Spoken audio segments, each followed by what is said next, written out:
Thank you all for being here. First, let's start with roll call. For those joining virtually, just a reminder to please state whether there are others present in the room with you. Madam Secretary, please call roll. Chairwoman Allman, Aye. Commissioner Perry, Aye. Commissioner Ragsdale, Aye. Commissioner Scarlett, Aye. Commissioner Wood, Secretary Hargett, Aye. and Commissioner Morrison. Nathan James, present. Chairwoman, you have 6 members present, 7 members present, 6 voting members, and a quorum. Thank you. Next is the adoption of the agenda. We have been notified that the University of Tennessee Knoxville would like to withdraw regular calendar item 3G, Sustainability Master of Science. I would therefore propose that we amend today's agenda to remove that academic program from today's agenda. I will entertain a motion and a second to adopt the agenda for today's meeting as amended. Move approval. Second. With no objection, we will take a voice vote. All those in favor say aye. Aye. Opposed? Thank you.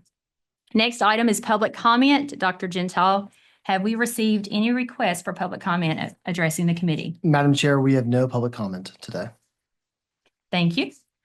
With no questions or objections, I will entertain a motion and a second to adopt the minutes from February the 6th, 2025 committee meeting.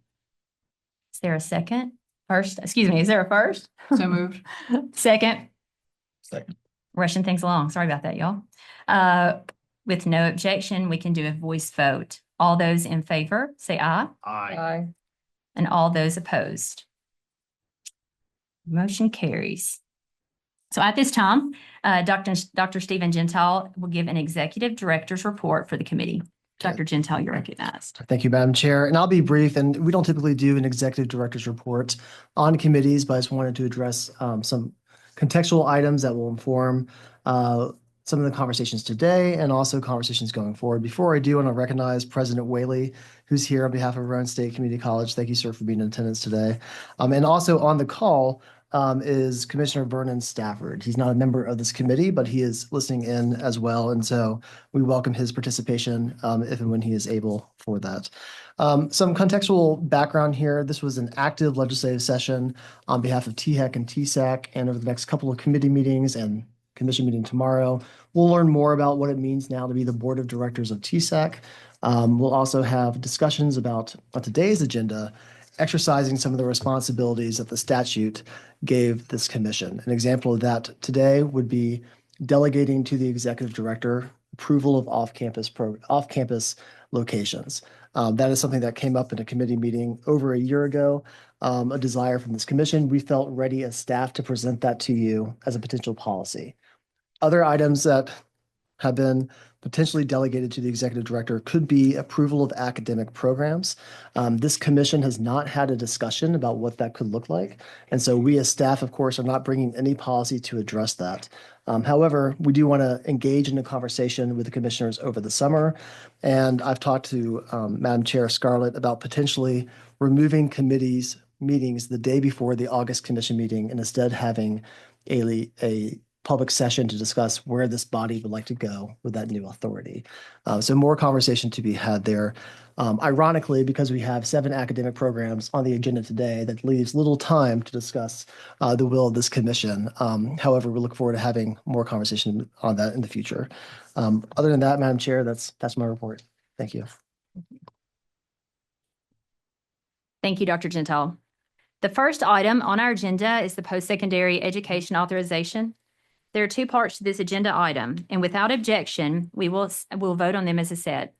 Dr. Stephanie Beller-Chase, Senior Director of Post-Secondary State Authorization, will provide an overview of the post-secondary education authorization and answer any questions. Dr. Beller-Chase, you're recognized. Good afternoon, Chairwoman Allman, Dr. Gentile, members of the committee. The institutions that are listed in section CC1A and CC1B are being recommended for regular and optional expedited authorization, respectively. I can go in more detail or I can answer any questions that you might have.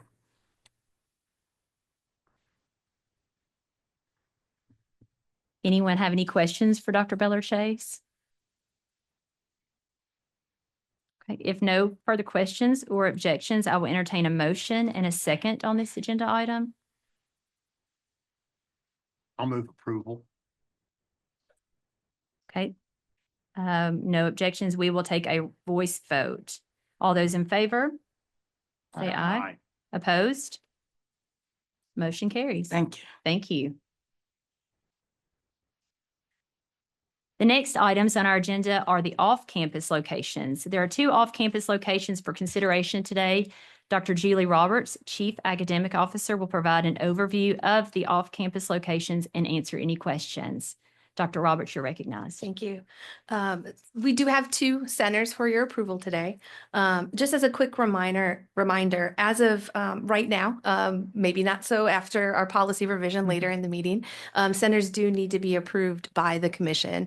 The difference of a center and a site, centers have full programs, also require a full-time administrative presence. So we decided to go ahead and bring these 2 to you today, just to be sure that they can, if approved, that they'll be able to start operation, both of them in June. So the first one we have is at UT Knoxville at the Oak Ridge Enhanced Technology and Training Center, which is located in Oak Ridge.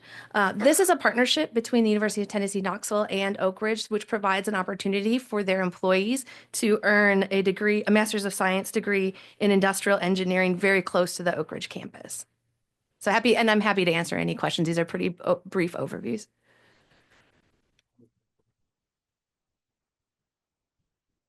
All right, all those in favor? Aye. Any opposed?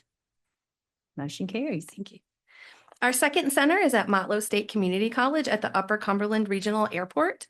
This is not a program, though, that has anything to do with airplanes. They're proposing 2 certificate programs in EMT and advanced EMT services. The airport has some really nice classroom space, and there is a need for these types of credentials in that area, and is also not too far from one of Motlow's other locations in White County. Move to approve. Second. All those in favor? Aye. Any opposed? Motion carries. Thank you, Dr. Thank you. Roberts. Our next items on the agenda are the 8 new academic programs. Dr. Catherine Brackett, Senior Director of Academic Affairs, will provide an overview of these programs and introduce the speakers. Dr. Brackett, you are recognized. Thank you. Good afternoon, Commissioners. For the sake of brevity, I'm not going to read off all the names for these programs, but they are listed in the agenda. We have 7 new academic programs for your consideration, 1 Associate of Applied Science, 2 Bachelors of Science, and 4 Master of Science programs. Here to present the new associates for Roane State Community College are Dr. Jothany Reed, Vice Chancellor for Academic Affairs at TBR, and Roane State's President, Chris Whaley. Here to present Tennessee Technological University's 3 programs is Dr. Lori Bruce, TTU's Provost and Vice President for Academic Affairs. Dr. John Zomchik, Provost and Senior Vice Chancellor, will present the proposed programs for the University of Tennessee Knoxville. And finally, Dr. Cindy West, Dean of the College of Education, Health, and Behavioral Sciences, will present the University of Tennessee Martin's proposed Master of Science in Social Work. Thank you.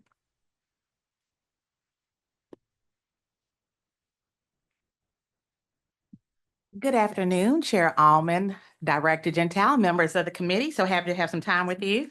It's a privilege to appear before you today to seek your approval for a new program, Tennessee's first Associate Applied Science and Speech Language Pathology Assistance, I will refer to as SLPA, as we go through this presentation, to be offered at Roane State Community College. This innovative program has been thoughtfully developed in direct response to the growing statewide shortage of qualified speech language professionals. By training and credentialing skilled SLPAs, we aim to expand access to vital communication services in schools, healthcare facilities, and other community-based settings, particularly in Tennessee's most underserved regions, particularly in the rural areas. I'm pleased to be joined by Dr. Chris Whaley, President of Roane State. We are also joined by Dr. Diane Ward, the Chief Academic Officer for Roane State and the Program Director to assist with questions. Next slide, please. I'm happy to highlight what is unique about this program. This really is a forward-thinking program designed to address a long-standing and critical shortage of trained speech language professionals across both clinical and educational settings. This program will prepare students with the core competencies, clinical readiness, and licensure qualifications necessary to support licensed speech language pathologists that I refer to as SLPs as I continue. Graduates will play a pivotal role in expanding access to vital services, particularly in rural underserved communities where support is most urgently needed. This is the first of its kind in Tennessee. There's no other associate's program that is looking at this specialized training and credentialing for a high demand profession. It has a robust 63-hour credit curriculum. General education has 23 credit hours. The major field corps has 28 credit hours, and electives are 12 credit hours. Due to the unique design of this program, with over 100 hours of supervised field work, students can sit for 1 certificate and 2 licensures upon completion. They can earn the certificate from American Speech Language Hearing Association, a license from Tennessee Board of Communicative Disorders and Sciences, and a license from the Tennessee School Service Personnel for Speech Language Pathology Assistants.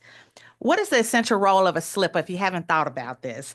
SLPers work under the supervision of a SLP. They conduct therapy sessions, they implement treatment plans and monitor progress. They assist with speech language screenings and therapy preparation. What they cannot do is diagnose, develop treatment plans, or work independently.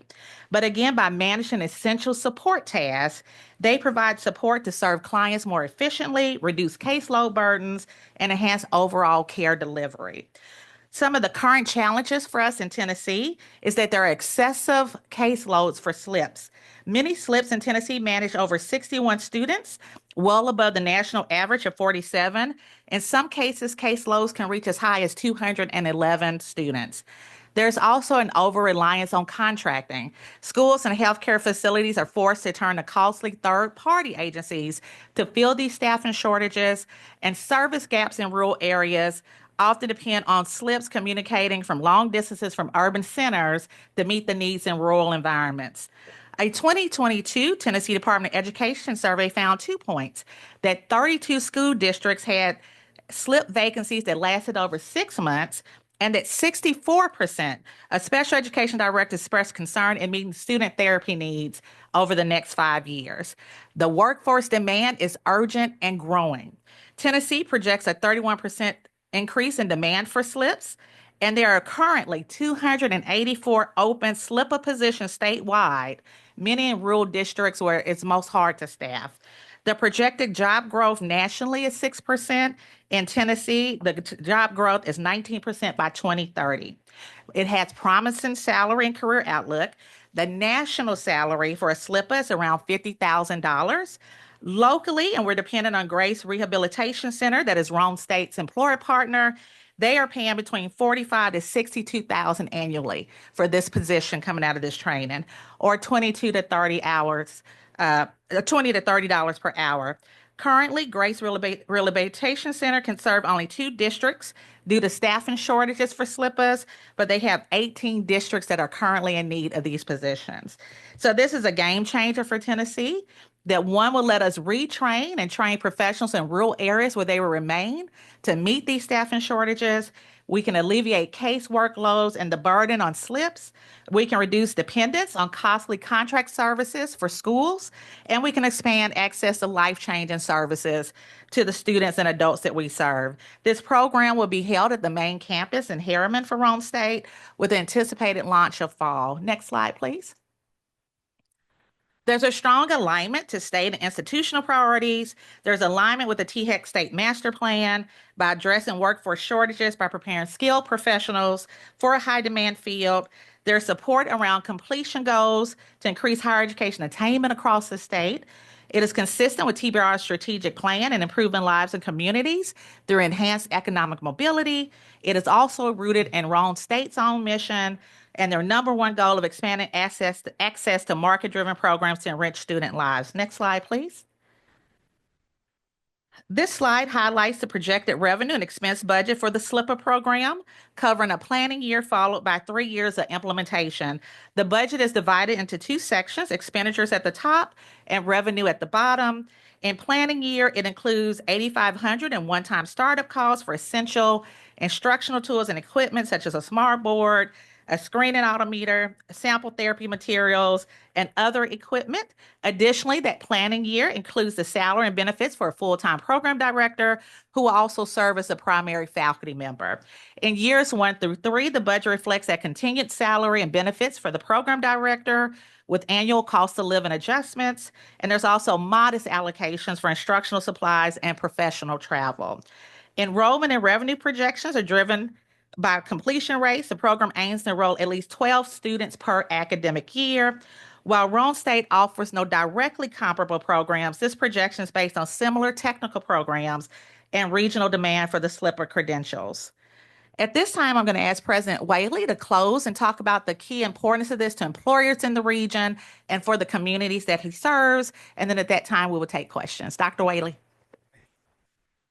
Madam Chair, Commissioners, Executive Director Gentile, members of your wonderful staff, thank you for a few minutes today to talk about this extremely important program that Dr. Reed has just done such a great job giving an overview of. Roane State's bread and butter, we've said for many years, is health science programs. We have 18 12-degree programs, 6 certificate programs, and growing. Our connection to the healthcare providers in the greater East Tennessee region, as well as our strong partnerships with K-12, brought to our attention the tremendous need for more folks working, particularly with children, not exclusively in K-12, but particularly in those areas where there just are not enough full licensed therapists to do the work that is needed to help these children. And that's the role of the assistant who comes in under the supervision of the therapist, where we can provide more and more assistance to more and more of the children, particularly in a service area like Roane State's, where 7 or 8 of our 10 counties in our service area have very rural areas within them that are wonderful but are struggling to meet these needs. And again, as Dr. Reed said, we hope to grow our own folks who hopefully will stay in the area and provide these needs to these needed areas and make a good living wage doing it. So we're very proud of this opportunity. We thank you for your consideration, and I would be glad to answer any questions you have about it. Go ahead. Madam Chairman. So I'm either one of you, Dr. Whaley would be fine. I heard 61 cases on average. Is that right? 61 is a caseload that they normally have, but you say there's some that's much higher than that, right? Correct. That is correct. The actual caseload national average is 47. In Tennessee, some SLIPs have caseloads up to 200 and above students. So that's what we're hoping to decrease that excessive burden on caseloads. Wow. So if I'm understanding the relationship correctly, it's kind of like the relationship between a pathologist and a SLIP is similar to an MD and a physician's assistant sort of thing. Correct. And so what is the maximum number of SLIPs one pathologist can supervise? That is a good question. I'm going to turn to my program director that has that training. Is it 2? Okay. Okay. So you'd have to, I was just thinking kind of how that could be scaled out around the state, because I was reading through this program in preparation for the meeting, and I thought, well, I wonder if this is something that could be replicated among your sister institutions. Sure. Seems like a relatively low cost for the bang for the buck, but it's 2 to 1 means there's still going to have to be, in other words, a large number of SLIPs being produced isn't going to necessarily alleviate the issue of a lack of accessibility to Yeah, speech. you make an absolutely great point. Again, that demand is not only in the Roane service area, although they're leading this opportunity that's across the state. TBR has a pattern where we often share new program opportunities and invite other colleges to meet with the college leading that program to scale that either regionally or statewide. So it's absolutely one we would highlight upon approval that other colleges could easily adopt. Yeah, I've really enjoyed reading about it and kind of getting a little knowledge on it. Thank you. Any questions? Commissioner Wagstaff? Sorry, Commissioner Scarlett.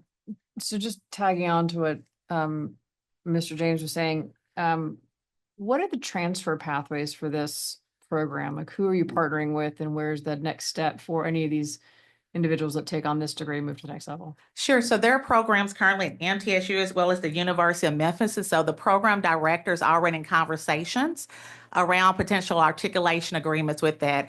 While this is an associate of applied science, which is meant to lead them directly into the workforce, we have done a lot of work at TBR to align AASs to transfer pathways as well. So they're already in conversation about that.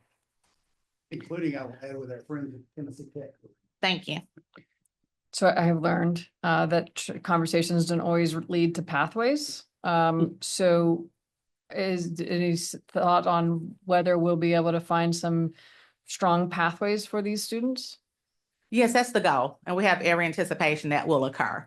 Is that something that we can get, like future state, we can get understanding of how these associates move into transfer pathways? Absolutely. We can have that be a session of a future committee meeting. Thank you. Thank you. Commissioner Ragsdale. I just want to say a word about Dr. Whaley and his staff at Roane State. You know, it doesn't matter if it's a needed program at some place like the National Lab or Y12, or a student that, or a program like this that just really impacts citizens in your service region. You and your team have done a magnificent job of coming forward with programs. So I want to applaud what you're doing. You see needs, no matter what level they are or range, and address them. So thank you for doing that. And thanks to TBR for so closely working on this type of issue. Thank you, Commissioner. That's very, very kind. Thank you so much. And with that being said, I'd like to make a motion to approve. Do we have a second? Second. All those in favor? Aye. Any opposed? Certainly there are none. Motion carries. Thank you so much. Thank you.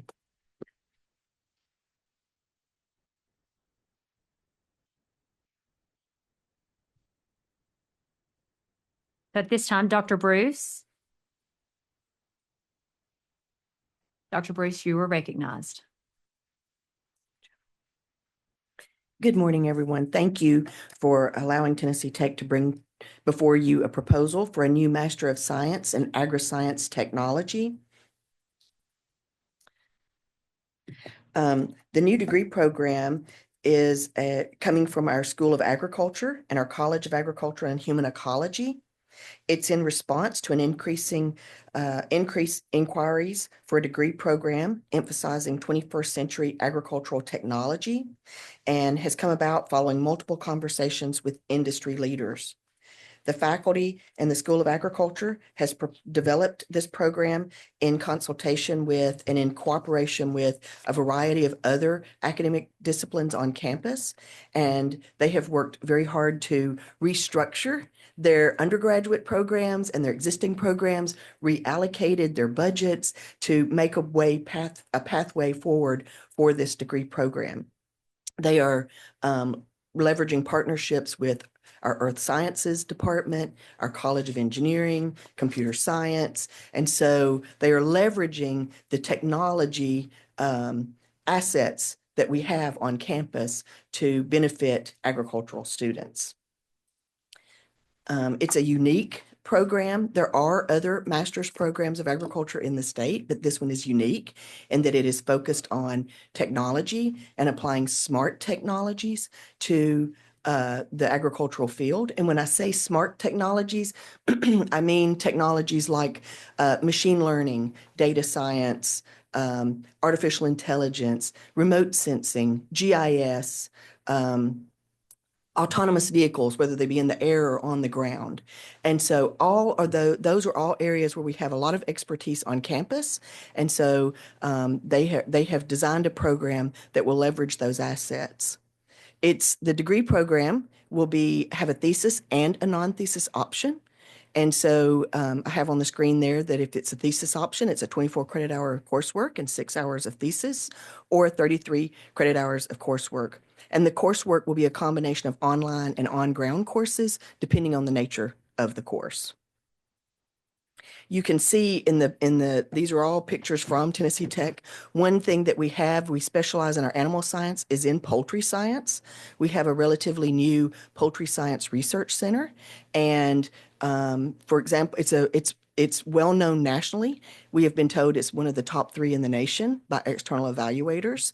And in the Southeast, second only to a poultry research center at Auburn. So we have a fantastic facility with a lot of students going through and learning about poultry science. This is a natural pathway for them to go into a master's degree. The program aligns nicely with the state's master plan that has a focus on student success and economic prosperity. This program is directly aligned with workforce needs in the agricultural field. It also aligns well with Tennessee Tech's mission, and again, as it leverages our strengths in science and engineering to provide career pathways for agricultural students. And it strengthens the economic competitiveness of the agricultural industry in the state. Some excerpts from letters of support.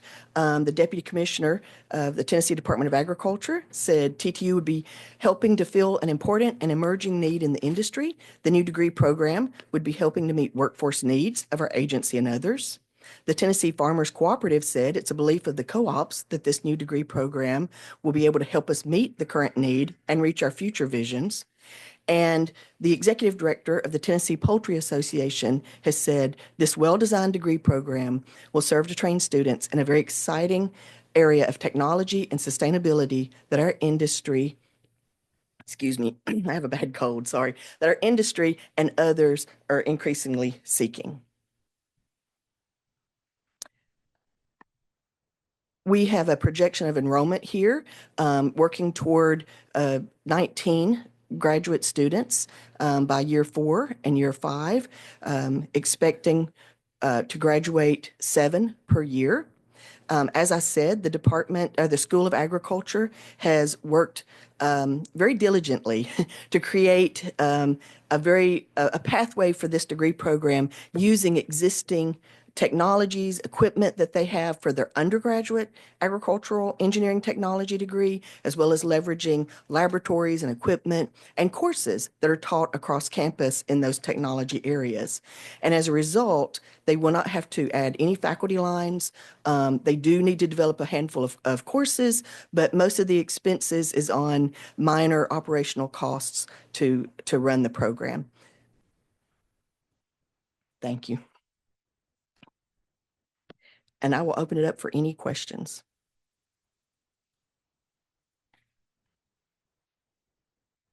Any questions? All right. All those in favor? Aye. Opposed? Thank you, Dr. Bruce. And then moving on to the next, I guess, Dr. Bruce here. Mhm. Sorry, Yep, there you yep. go. You have the floor. Thank you.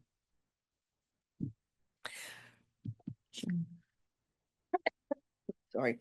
So our next degree that we are proposing is a Master of Science in Child Life. And if you're like the Board of Trustees of our university, I might need to take a couple of minutes and explain what is child life and what is a degree in child life. So that is an industry term. And we chose to name the degree program in alignment with what industry refers to the practicing professionals that would come out of a degree program like this. A child life professional prepares the degree would prepare the graduates to support emotional development and psychosocial needs of children and adults, as well as their families who are facing medical or traumatic experiences. So, for example, let's say a child has a long-term, a chronic illness that's requiring long-term hospitalization or long-term care. A child life professional is trained to ensure that that child's social and psychological and cognitive development is not negatively impacted by having long-term medical care or a post-trauma care. Whereas, for example, a physician's assistant would be determining medical treatments, and a registered nurse would be administering medicines and giving medical care while the child is in the hospital. A social worker might be giving references to referrals to other agencies and other programs that the family and the child could benefit from. The child life professional, and is a licensed professional, they are working with the child, the family, the siblings on the social, psychological, the cognitive development of the child and the impact on the child and the family. Now, the degree program is designed to be for individuals who are seeking professional licensure or already have a license but want to advance their knowledge and skills to do a master's degree. So the degree requirement is 36 credit hours with 7 credit hours of in-person experiential learning. The program is designed to be online. All the coursework is online, but obviously the clinical placements and the experiential learning is in person.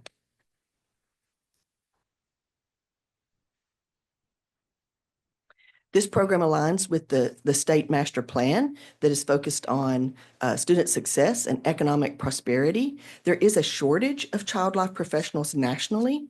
Post-COVID, there was a shortage of individuals going into the field. And part of the shortage is because it's kind of a chicken and an egg situation. Because there's a shortage of child life professionals, there's a shortage of people to oversee the students in the clinical placements. So those clinical placements, when they're in the program, they have to be supervised by a licensed professional. So there's this gap in the workforce that this program will work to address. One of the aspects that we think we're very proud of about this program is that it will be the only program of its type at a public institution in Tennessee. And currently there are only 10 graduate child life programs in the U.S. that are endorsed by the Association of Child Life Professionals. And we would be one of the only ones in the Southeast, and definitely the only online program in the Southeast. We received letters of support from St. Jude Children's Hospital, Le Bonheur Children's Hospital, East Tennessee Children's Hospital, Vanderbilt, University of Alabama, Texas Women's University. The letters of support are very, very strong and speak to the absolute need to address the shortage of child life professionals in the country. We have a projection of working up to 15 graduate students per year, graduating 6 a year in this program. We do have a nationally known child life professional faculty, Dr. Kara Sisk. She just rolled off being president of the national organization, the professional organization over child life professionals. She's one of the only certified child life professionals that also has a PhD and is a faculty member in the country. And so she will lead this program, but we will also be hiring an additional faculty member to support the program. And so below you see an expenses and a tuition and fees breakdown through those 5 years. Any questions? Commissioner Perry. Thank you for the presentation. I certainly recognize the need that there must be for child life professionals, although I wasn't familiar with that term before I saw your materials, and the community support that you all have garnered is really impressive. I think I understood your explanation about how a child life professional differs from a social worker or a physician assistant. Can you help me understand a little bit better, like what a child life professional might do that a counselor doesn't do, or some other sort of therapist might do? If you don't mind, I would love for Dr. Sisk to come up and answer that. I mean, she is known nationally in this area, so she will do a much better job than I will of explaining exactly what a child life professional does in practice. So at the heart of child life is child development and family studies. So that's our roots and our heart and all the passion that we carry. It's to serve that population. And we work differently from counselors in that we are providing health care related psychosocial care in the form of procedural support. So say you have a child coming in for a lumbar puncture and they're going to be awake, right? Just lightly sedated. We're going to be preparing them for that. We're going to be supporting them at the moment of that procedure, because sometimes parents can't go in with children to support, or parents aren't able to support in that stressful situation. We do preparation for surgeries. We do medical play, which is taking medical items and presenting them in a very non-threatening, child-directed manner so that they can explore what they do and ask their questions without feeling like somebody's coming at them with something that's going to be scary. Children's healthcare is a very scary environment, and the acuity of needs throughout the years with managed care, sending so many things home, right? So used to you could go inpatient for a couple of days for something. Now it's like you're in and out the same day.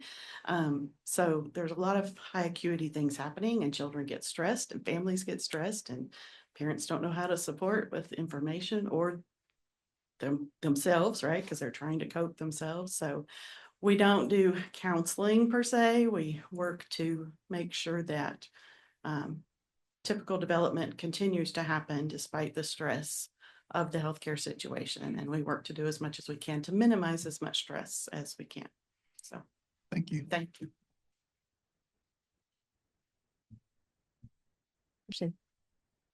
Madam Chairman, Dr. Bruce, are students required to join any professional associations as a requisite of this program? Think so? I don't think so. They can. Sure. Yeah. I had that question from a legislator in a related field this last week, and it got me kind of curious as to when I was looking through this program. I thought, wow, I wonder how similar. Thank you. I'm probably about to really embarrass myself, but it won't be the first time. So when I look at the enrollment projections that's in our binder, should that match up with what's on the screen? Okay, so it shows in here in 2030, 2031, which I would assume is year 5. That says enrollment of 15. In our book, it says 20. The graduates match up, but the enrollment doesn't match up. I'm just trying to figure out, does that play in to the difference in the instructional cost of revenue projections versus what's in our binder, what's on the screen?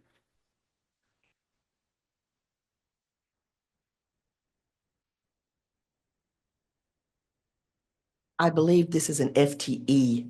So in this table, it's head count. Okay. But in this, because we're really using this for more financial projections, we're looking at student FTEs. Okay. All right. Thank you. Yeah. Any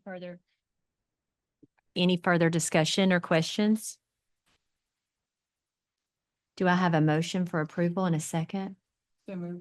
Second. All those in favor? Aye. Opposed?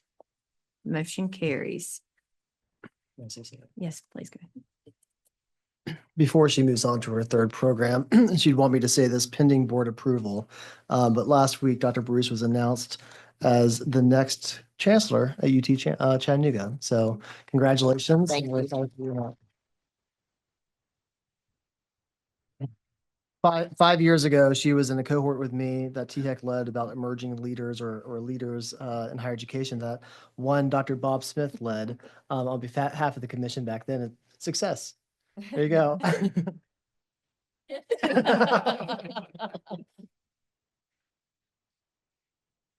Thank you for that.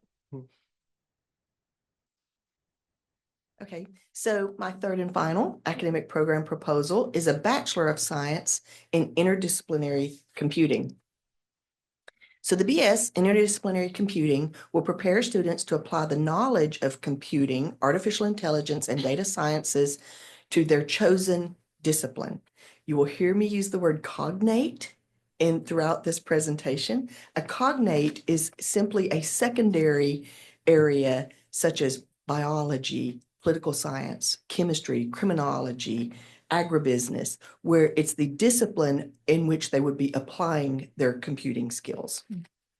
And the National Science Foundation has long promoted the concept of what they call CS+X, which is at the heart of the interdisciplinary computing program.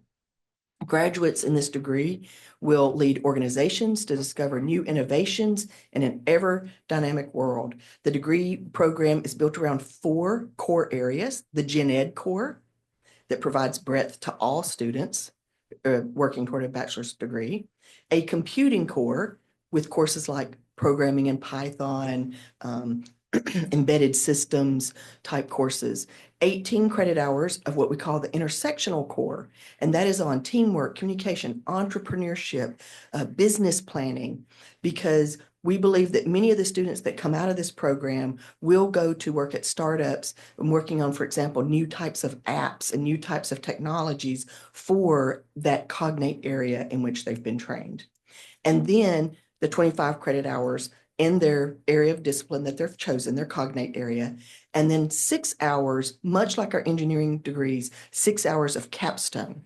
And that capstone will be hands-on team projects that will be industry driven. So with our industry partners, they will give us ideas of, just like we do with our College of Engineering, our engineering programs, we use industry partners to tell us what do they really need, and then we have students work on those projects at the very end of their degree program.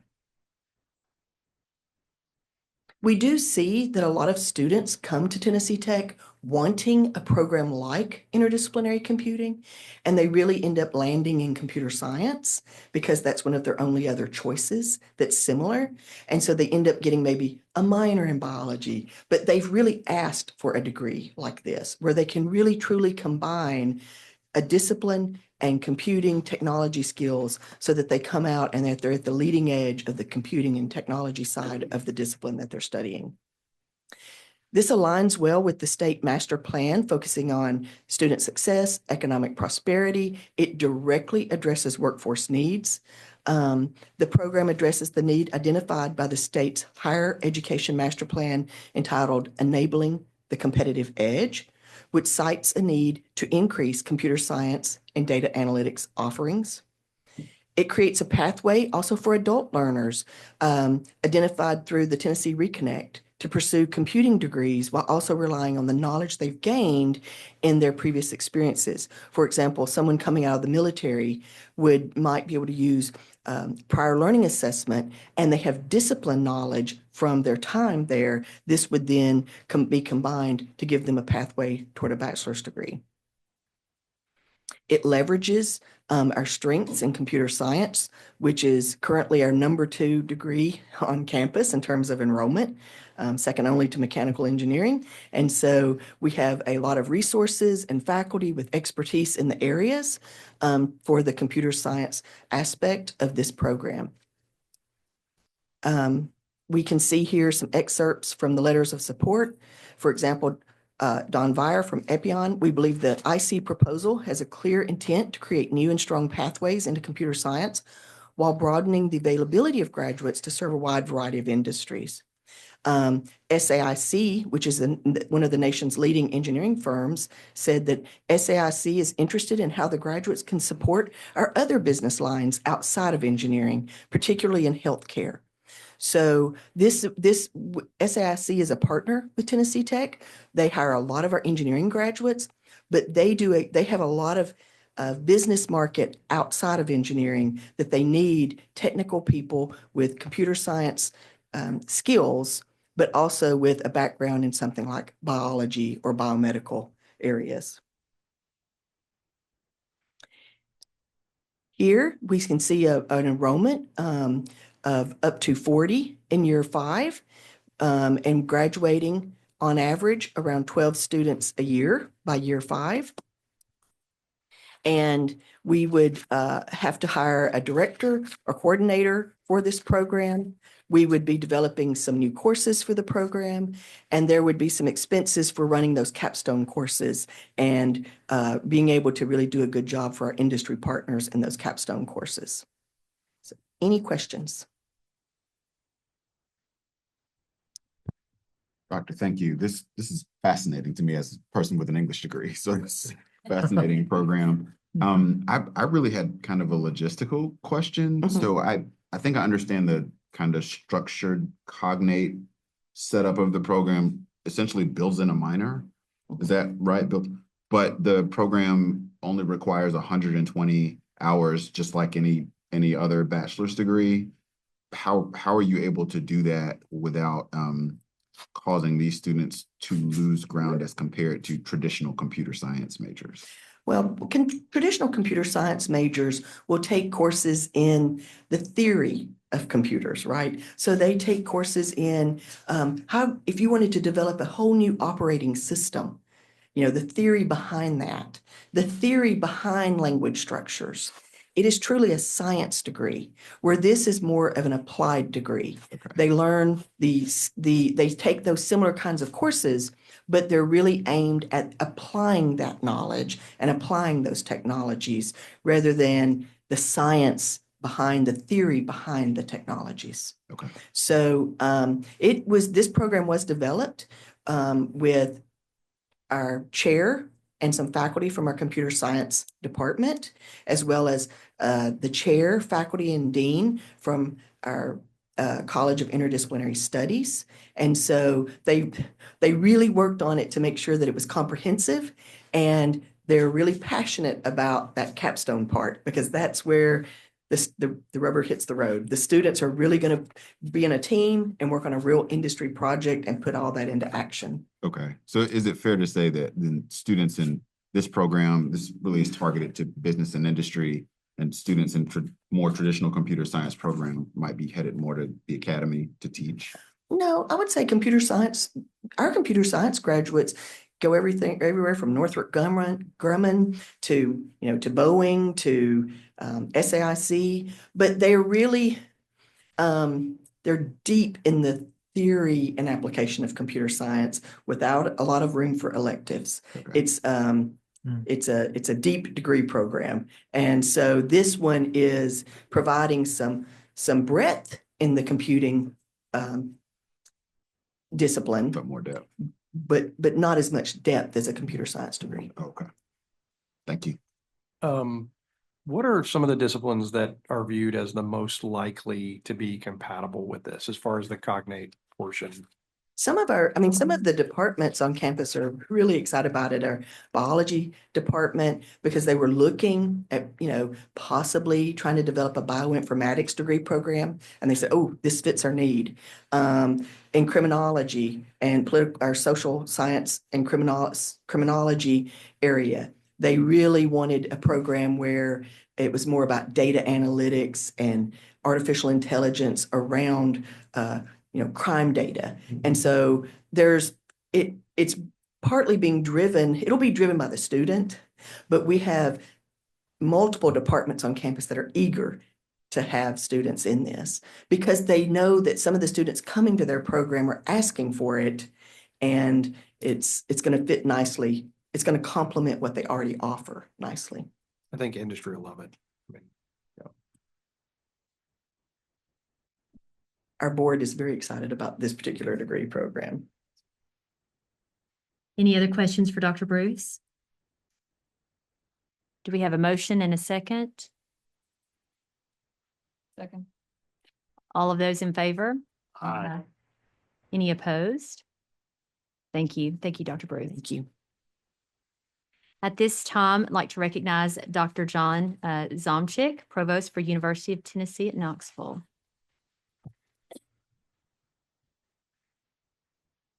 Thank you, Madam Chair. Good afternoon, commissioners, ladies and gentlemen. I'm delighted to be here this afternoon, as always, to present to you two new degree programs. The first, a Master's of Science in Retail, Hospitality, and Tourism Management. Here we go. A word about this program first. This is a fully online program that will be delivered asynchronously, with the intention of addressing needs in the tourism and hospitality industry, which, as you know, is a preeminent industry in our state and a growing industry across the country. The intention of the program is to provide working professionals with an opportunity to enhance their skills, or to provide our undergraduates who are enrolled in our undergraduate RHTM program an opportunity to earn a master's degree through a 4+1 arrangement. So there you see the target market, which I said, working professionals. One of the advantages of reaching out to working professionals is that under this program, they can come into the program and get prior learning credit if they go through the stages that the program requires in order to make sure that the prior learning credit is earned. As I said, fully online. The other thing that is really attractive, I think it will be, is attractive to me, and I think will be attractive to those who are considering, is that the courses will be delivered in 7 weeks. And what we have learned about online courses is that 7 weeks is a better approach to online education than 15 weeks. So we're very excited to apply that to this particular degree. The 30 credit hours is required to earn the degree, and it will have an experiential component in it. It will equip those who attend the program with lots of opportunities to understand the industry better, to improve their management skills. And there's also a thesis option should they wish to go on and enroll in one of our PhD programs. We have 2 PhD programs in this department, one in retail and one in hospitality. I think that didn't scale correctly to the thing, but let me see if I can figure it out from here. This is about how it aligns with the state master plan and UTK's strategic plan. First, in terms of access.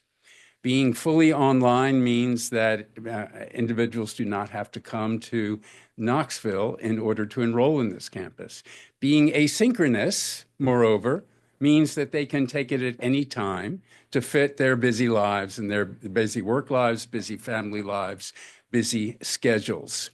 That it will provide them with additional expertise in order to advance in their careers or improve the businesses in which they learn. I'll just go on. Here you can see the budget and enrollment. The expenditures in this program are fairly modest compared to the revenue that we expect. The biggest jump you see in year 4 there is for the addition of a faculty member to handle what they consider to be, what we project to be, increased enrollment. You can see the projected graduates there, and that's the end of the slides, and I'll be happy to take any questions you may have about this program. Any questions for Dr. Zomchik? I have a question. Thank you for being here. I'm just curious, and this is just lack of understanding. I understand that the fantastic kind of online opportunity that working professionals in these retail and hospitality and their schedules are a little bit chaotic. Are we expecting businesses to provide them a higher salary because they're getting this? I'm just trying to understand what would be the value in taking this as a student? Like, what do they get out of this besides more classwork? So I would hope that it would be opportunity for advancement within the businesses that they are working in, and thus higher salaries, perhaps greater mobility among there are so many retail, tourism, and hospitality opportunities that I would expect that this would give them greater mobility. One of the things that I didn't mention, Commissioner Scarlett, is that there's also an opportunity for those who've been in the industry for a while and would like to get this credential to then use that credential to become something like instructor of practice in a university somewhere. We certainly hire professors of practice throughout the University of Tennessee, Knoxville, from business and industry in a variety of disciplines to bring that practical knowledge to our students, which we believe better equips them to do well in the workforce. But that's a great question. Thank you. Any further questions? Do I have a motion and a second on the retail, hospitality, and tourism management? I move approval. Second? We have a second?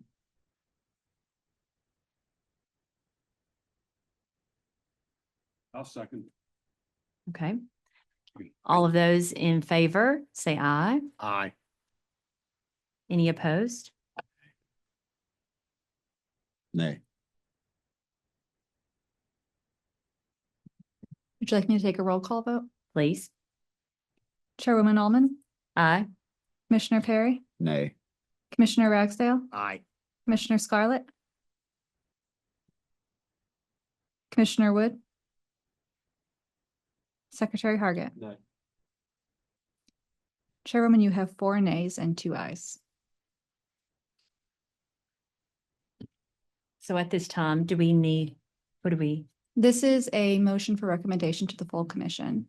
So tomorrow, the commission will actually vote on whether the program is approved or not. It will be set forward with a negative recommendation. Yes, with a negative recommendation from the committee. Okay. Thank you. At this time, I'd like to recognize Dr. West, Dean of University of Tennessee at Martin. Good afternoon. I'm Cindy West, and I'm the Dean of the College of Education, Health, and Behavioral Sciences, and I'm thrilled to be here. I will be speaking about a program that has been more than 15 years in the making. We're in an area that, well, I'll expand later when you ask questions. I'll stick to this right now, but I thank you so much for giving this opportunity to share just a brief overview of the new MSW proposed program at UT Martin. The Masters of Science, and oh, this is something I'm supposed to do. It's a pretty picture. And I'm filling in for all those people who are usually here and had 2 days notice, so I'm good. Well, here we go. Master of Science in Social Work program is designed to meet an increasing demand for the advanced clinical social work education in rural settings, focusing on marginalized and underserved populations through the commitment to ethical service, research, and clinical skill development and practice. And the target market, as you can see, are bachelor social work graduates, and secondarily, criminal justice, psychology, sociology, interdisciplinary,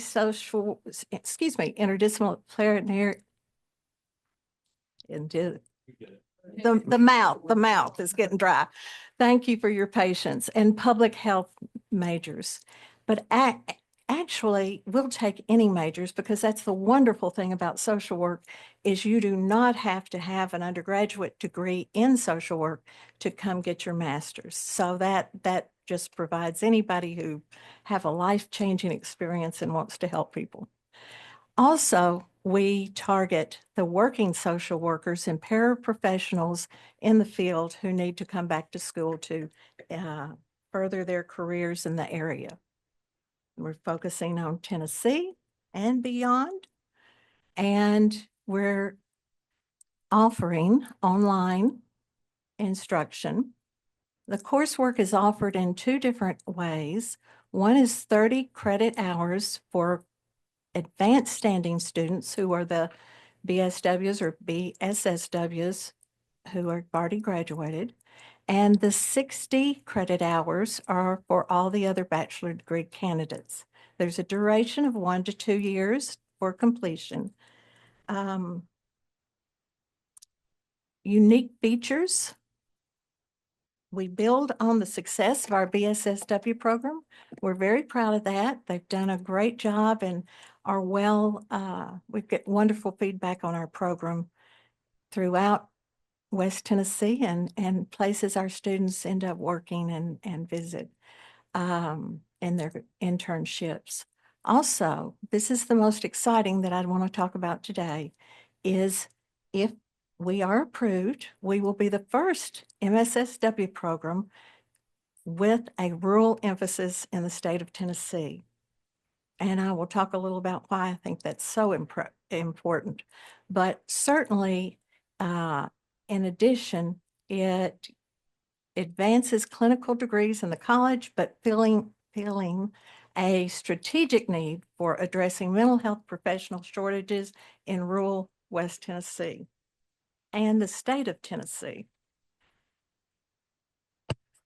I was told to just learn my slides, but I didn't get my slides. I'm not making excuses. But then I got here and found out I can talk about other things. So this should be interesting. Here we go. One of the reasons the rural emphasis I think is so important is the need in rural areas. Rural America makes up 97% of the land mass in our country. And then there is another almost 18% of the population of this country that lives in rural areas. So there's sometimes, because they're so spread out, it's a forgotten little niche, but it's so important because they have so many different issues that can occur. In Tennessee, 40% of our citizens over 65 live in rural areas. So that's a big chunk of people. Although, never mind.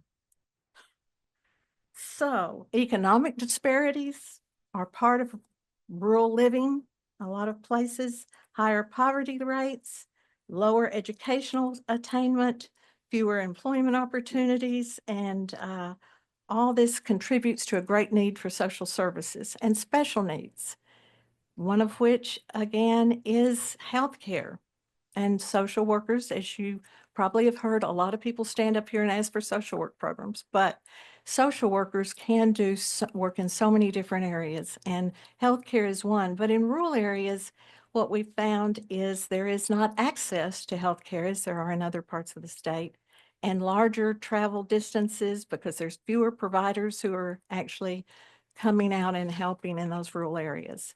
But most importantly, and what we're going to be, well, not most importantly, all these things are important, but one thing that this program is going to be really looking at doing is working in the clinically trained social workers. Close to 70% of the social workers or the mental health professionals in this country are social workers. A lot of people don't know that because they want to call themselves therapists.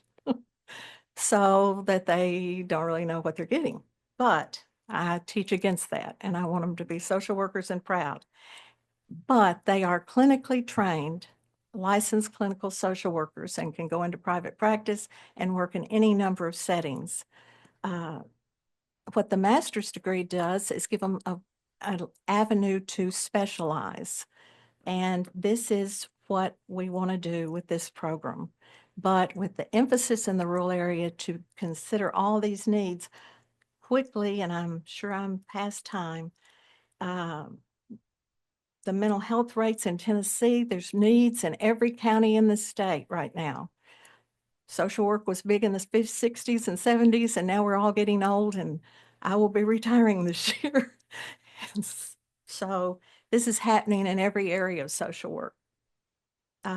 Suicide rates are higher in rural areas. Opioid and drug use and addiction are higher. So there's just lots to do. And we would be thrilled to be able to take our success so far in social work and turn it into a program that would emphasize and direct our needs to those folks. Any questions? Any questions or comments, Dr. West?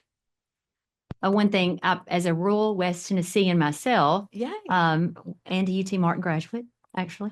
But when I was reading through this, there is obviously a great need. And I know that it was noted in our packet that I believe 10 similar programs exist across the state, but maybe this is the second, potentially the second in West Tennessee. And in my notes, I noticed that I wrote great need twice. So obviously there is a great need there in West Tennessee, and I appreciate that. Thank you. Thank you. Sure. Absolutely. I just wanted to remark that this is a program that the need is so great that I think the members of this commission, the THEC staff, uh, anybody that can come up with it, we we need to think about ways that we could incentivize more completers, more folks going into this field. It's a very hard thing to do when you have need that is so great, and you know, in some cases, an average salary which doesn't really keep up with the societal needs that come with this. And social work, the need is extraordinary, from homelessness to the academic setting and everything in between. And finding an innovative way to incentivize that, I think, would be worthy of our brain power and our endeavors. Thank you.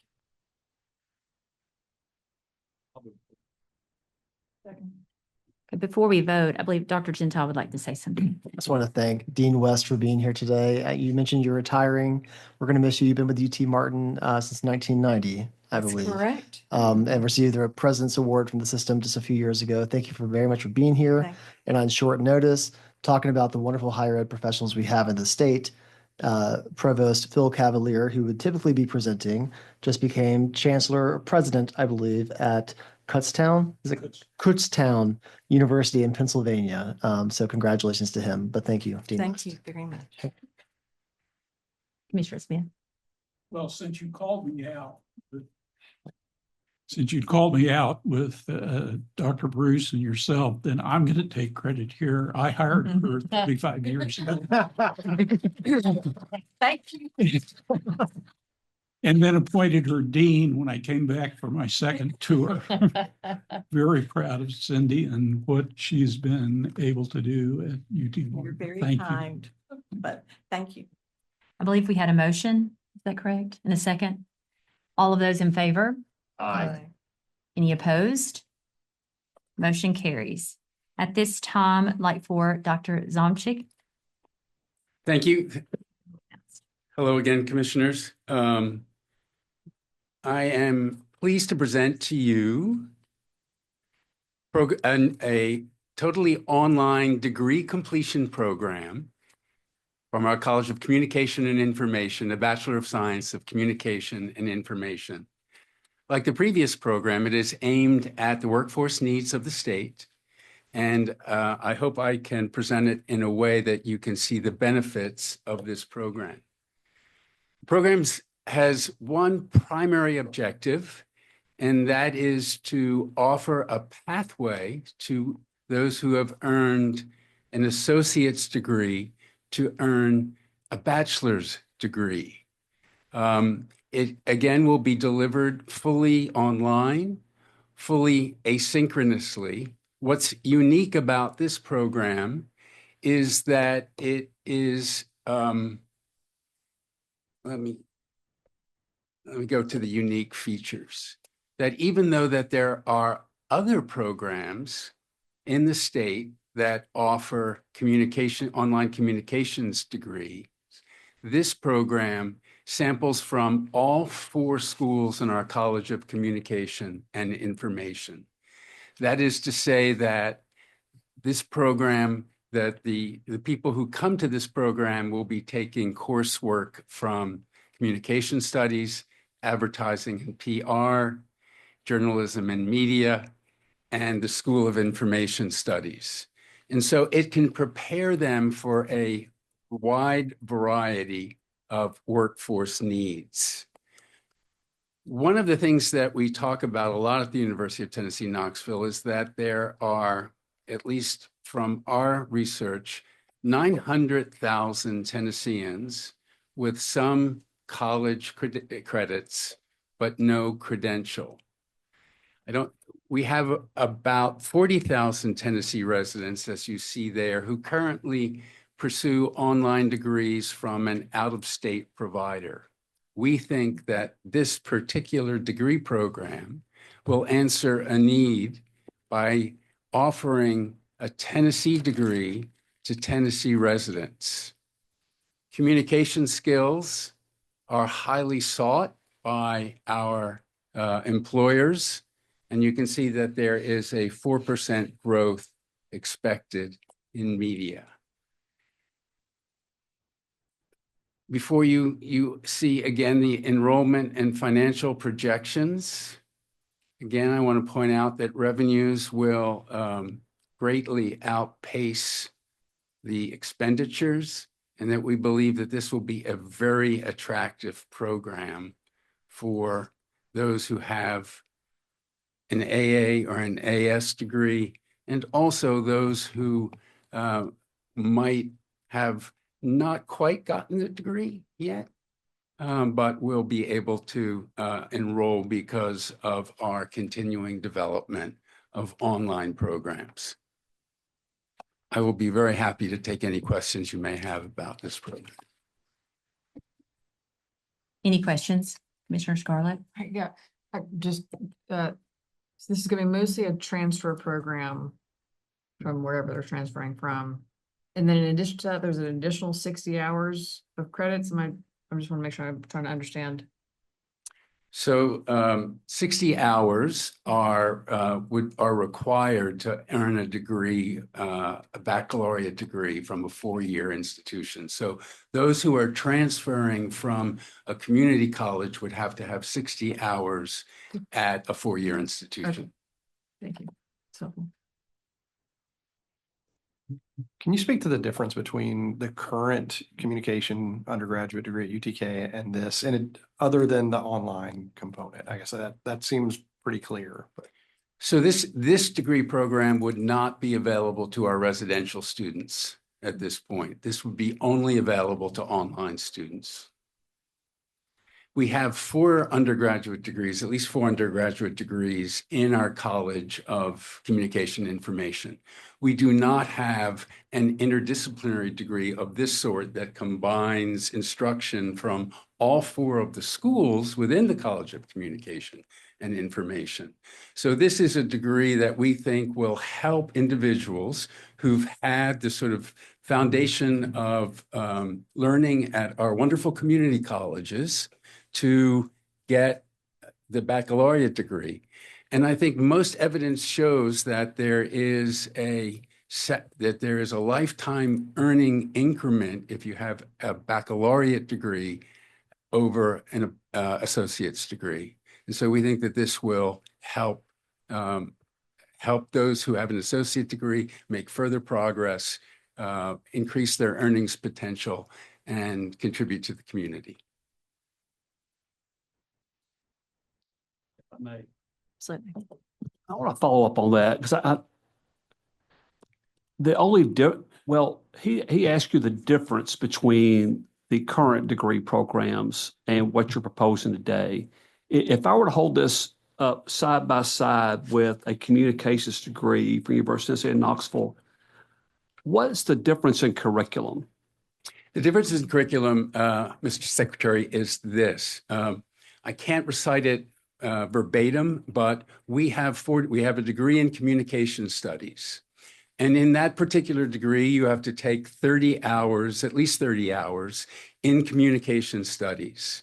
We have a undergraduate degree program in advertising and public relations out of our Tomber School of Advertising and Public Relations. There you focus exclusively again on advertising and PR. And same thing with journalism and media, and same thing in information studies. In this combines offerings from each of those four schools, put them together, and that's the degree. Does that make sense? It does make some sense. I'm trying to figure out if I'm a hiring manager somewhere and I get a resume that says someone's got a BS of communication and information from University of Knoxville, and then has one of the other communications degrees that you've described from University of Knoxville. I'm trying to figure out if I would really know what the difference was. And I guess it'd be incumbent upon me to do my own research and figure out, is one person prepared better to do a more specific job in order of communications? Or is this sounds to me more like we are creating some type of general studies degree to be able to help someone check the box after 60 hours to be able to get the four-year degree. Instead of really, to me, it doesn't seem like a communications degree. Great observation. Here would be my response to that. It's a communications degree because all of the disciplines that go into this interdisciplinary degree are within the College of Communication and Information. So if you take it from the point of view of an applicant, and the applicant is writing a letter of application to the hiring manager, as you just said, one of the things that an applicant could say is that, look, I have expertise in data science because I have I took several courses in information science, and I have expertise in public relations. So combining those two, I could do some kind of audience survey and help you create a public relations campaign. So I would see it maybe for smaller businesses where they don't have an opportunity to hire so many people to cover each one of those things separately. So I do think that there's enough difference in this, but I appreciate your question, observation.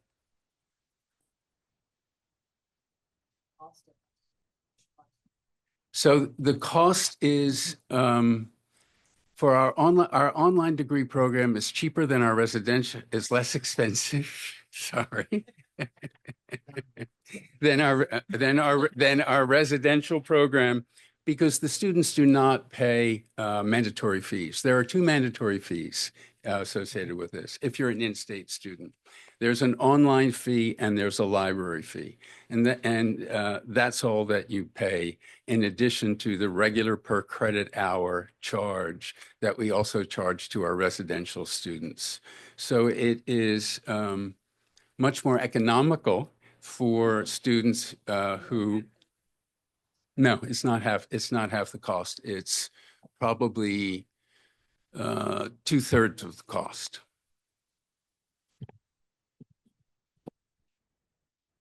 So this isn't offered to an individual who's currently taking classes in Knoxville. So if I wanted to get this degree, a generalist degree in communications, I would have to do it online. I couldn't be a resident student and do this. That's correct. Okay. Dr. Gentile? To talk about, in our staff review of this program, what appealed to us about this program. There's been talk earlier in this conversation, earlier today in the agenda about pathways and transfer pathways onto campuses. And knowing for a while that there was, Dr. Dean's going to make fun of me for talking about thresholds because they do every time, footnotes, not thresholds, footnotes when it comes to Tennessee transfer pathways and us chipping away at them. And knowing that a campus, especially the flagship university, is coming forward with a program that says this is specifically set up for students who don't typically go to an in-person education at UT Knoxville to be able to get a UT Knoxville degree as a non-traditional student, and your 60 credit hours from one of the 13 community colleges will transfer in completely. As staff, we applaud innovation in that space for pathway purposes. Thank you, Dr. Gentile. I would also point out that we have a letter of support from Pellissippi. We work very closely with Pellissippi on this program. Given the fact that it's online, could there be a broader transfer agreement pathway across all TBR? Oh, it does apply to all TBR. It's just that because Pellissippi is our main feeder in Knoxville, we reached out to them for the letter of support. So all community colleges would have the same opportunity to, all graduates of community colleges would have the same opportunity to enroll. Thank you. Any further questions or discussion? Do I have a motion and second? I'll second. All of those in favor?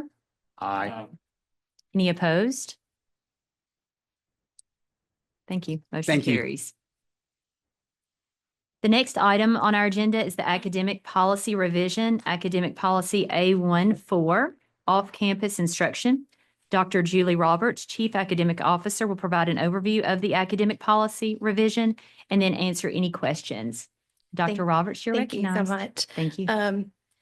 Happy again, as always, to entertain any questions, but I'm going to give a brief summary. I know you've got a lot of red lines in here. I'll explain a little bit of that. Dr. Gentile mentioned earlier about delegated authority for several things. One of the things I was most excited about was delegated authority to off-campus. I've heard a lot from folks, including the commission, around we really would like that to move quicker without commission approval. So we worked quickly after the legislation was signed to get this policy ready to present to you today.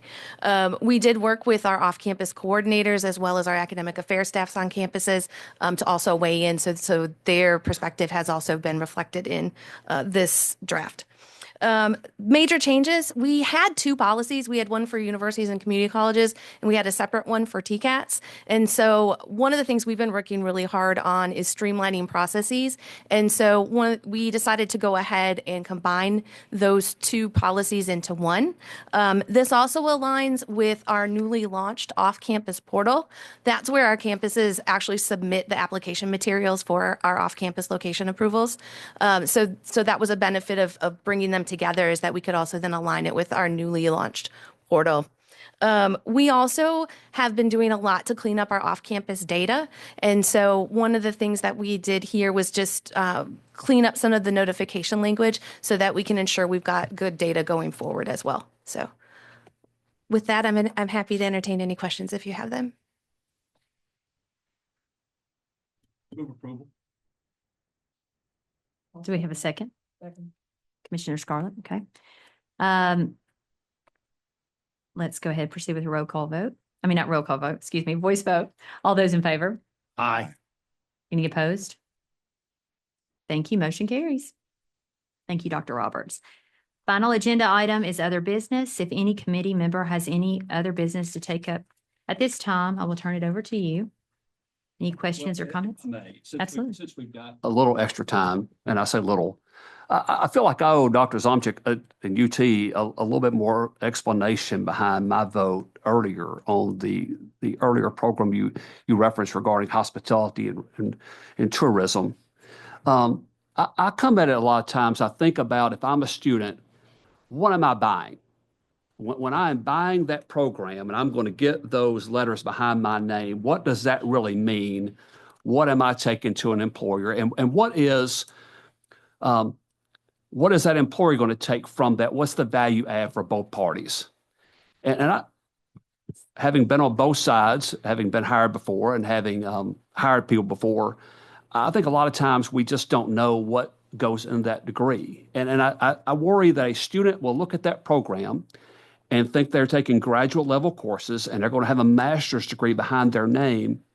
And I'm wondering if we could not have delivered these skills that they're going to get from that program in a more efficient way and in a less expensive way. So I really have a real concern about what the purchaser of that degree is buying and having an elevated expectation that they're going to be in this field and having achieved this master's degree, that should prepare them for some type of promotion or a different career trajectory. And I just don't know that's what it does. And that's the reason for the way I voted earlier. I can't speak for everybody else, but I felt like I also owed it to my fellow commissioner members that I hadn't spoken up during the meeting and feel like I just needed to further explain myself a little bit. I might add to that same topic if I could. I think a very similar thought process for me. I think maybe understanding some of the industry demand around a master's degree for this would be helpful. So if you can maybe communicate some of that during the meeting tomorrow, that'd be great. These are very helpful suggestions. I thank you, Secretary, Mr. Commissioner, and we will work on sort of paying attention to your concerns. Thank you so much. Thank you. Any other comments, questions? All right. Dr. Gentile, go right ahead. So real quick, there will be a finance committee meeting starting here at 3:00 afterwards. And also I've been told, just to let everyone know, these mics may remain hot afterwards after this meeting as well. So just letting you guys know. Thank you. This concludes our agenda. If there's no further business, we